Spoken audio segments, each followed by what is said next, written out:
আসসালামু আলাইকুম, সকলকে জানাচ্ছি ঈদ মোবারক। ঈদের দিন আমি কিভাবে গরুর মাংস রান্না করলাম সেটাই আপনাদের সাথে শেয়ার করছি। গরুর মাংস রান্নাটা ভালো লাগলে অবশ্যই চ্যানেলটা সাবস্ক্রাইব করবেন। ফেসবুক থেকে দেখলে পেজটি ফলো করে রাখবেন। আমি এখানে নিয়ে নিচ্ছি গরুর মাংস। আমি গরুর মাংসটাকে ভালোভাবে ধুয়ে ঝাঁটার উপর নিয়ে নিচ্ছি, তার এক্সট্রা পানিটা ঝরে যাবে। এটা হচ্ছে বাদাম, কাঠবাদাম, কাজু বাদাম, পেস্তা বাদাম আর চীনা বাদাম। চুলার উপরে একটা কড়াই বসছে, দিয়ে দিচ্ছি সরিষার তেল 1.5 কাপ। যেহেতু আমি 5 কেজি মাংস রান্না করব, দিয়ে দিলাম পেঁয়াজ আর রসুন। এখানে আমি গোটা গোটা রসুনের ফল নিয়ে নিয়েছি আর পেঁয়াজগুলোকে একটু মোটা মোটা করে কেটে নিয়েছি। আমি পেঁয়াজ আর রসুনটাকে দিয়ে দিলাম, একটু নেড়ে চেড়ে দিচ্ছি। এখানে কিছু আমি গোটা মশলা নিব, সেটাই আপনাদেরকে দেখিয়ে দিচ্ছি। নিয়ে নিলাম দারচিনি, জয়ফল, কালো এলাচ, লবঙ্গ, গোলমরিচ, স্টানেস, তেজপাতা। এখন সব মশলাগুলোকে আমি দিয়ে দিলাম। পেঁয়াজ ভাজার সাথে সাথে মশলাটা ভাজা হলে আলাদা একটা ঘ্রাণ হয়, ঘ্রাণটা খুব সুন্দর বের হয়। আমি একটু মশলাটাকে নেড়ে চেড়ে দিলাম, দিয়ে দিলাম 2টা আলু বোখরা। এটা অ্যাভয়েড করতে পারেন, চাইলে দিতে পারেন, আলু বোখরা দিলে খেতে দারুণ হয়।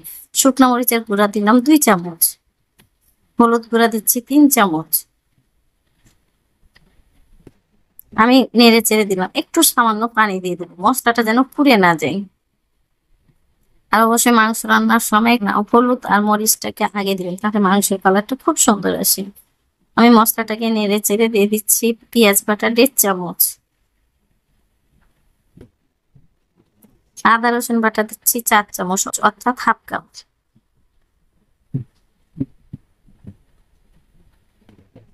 দিয়ে দিলাম ধনিয়া গুঁড়া 1.5 চামচ। এখন মশলাগুলো দেওয়ার পরে একটু নেড়ে চেড়ে দেবো। আর মশলা কষার উপরই ডিপেন্ড করে মাংস রান্না করা। লবণ দিলাম হাফ কাপ, ভাজা জিরা গুঁড়া দিচ্ছি 2 চা চামচ। মশলাটা দেওয়ার পরে আবারও নেড়ে চেড়ে দিচ্ছি।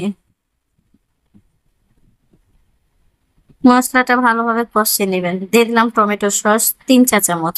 টমেটো সস থাকলে দিবেন, না হলে আপনারা অ্যাভয়েড করতে পারেন। ঈদের দিন যেহেতু আমরা বেশি মাংস রান্না করি, এভাবে মাংস রান্না করলে খেতে কিন্তু দারুণ হয়।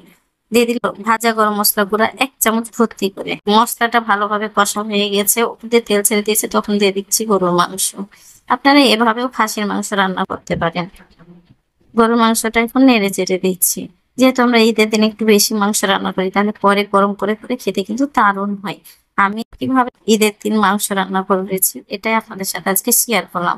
আর ভালো লাগলে অবশ্যই চ্যানেলটা সাবস্ক্রাইব করবেন, বন্ধুদের সাথে বেশি বেশি শেয়ার করবেন। আমার মাংসটা নাড়াচাড়া হয়ে গেছে, আমি এখন ঢাকনা দিয়ে ঢেকে দিলাম।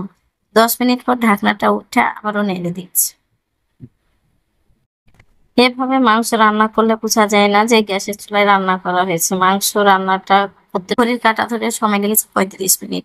দেখেন মাংস থেকে কত পানি বের হয়েছে। আমি ঢাকনা উঠে আবারও নেড়ে দিচ্ছি। আর খেয়াল রাখবেন মাংসগুলা নিচে যেন ধরে না যায়। মাংস যদি নিচে ধরে যায় তাহলে মাংসর টেস্ট আলাদা হয়ে যায়।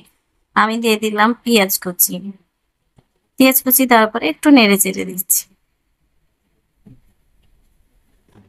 আপনারা চাইলে এখানে গোটা টমেটোও দিতে পারেন, তাহলে খেতে কিন্তু দারুণ হয়।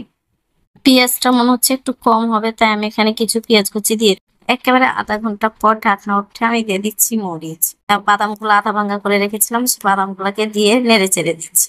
আর অবশ্যই বাদামটা লাস্টে দিবেন, যদি প্রথমে বাদাম দেন তাহলে মাংসগুলা নিচে ধরে ধরে যাবে। চেষ্টা করবেন গরুর মাংসতে ফুটন্ত পানি দেওয়া। তাই আমার মাংসটা ভালোভাবে কষা হয়ে গেছে, উপর দিয়ে কিন্তু তেলও ছেড়ে দিয়েছে। আমি ঢাকনা উঠে দেখেছি, ও আমার অফ ক্যামেরাতে পানি দেওয়া হয়ে গেছে, এর জন্য সরি। আপনারা পরিমাণ মতো পানিটা দিয়ে নেবেন। আর পানি দেওয়ার পরে মাংসটাকে ভালোভাবে সিদ্ধ করে নেবেন। আমি এভাবে মাংসটাকে রান্না করে নিলাম। মাংস রান্নাটা ভালো লাগলে অবশ্যই চ্যানেলটা সাবস্ক্রাইব করবেন আর বন্ধুদের সাথে বেশি বেশি করে শেয়ার করবেন, কমেন্ট করে জানাবেন মাংস রান্নাটা কেমন হয়েছে।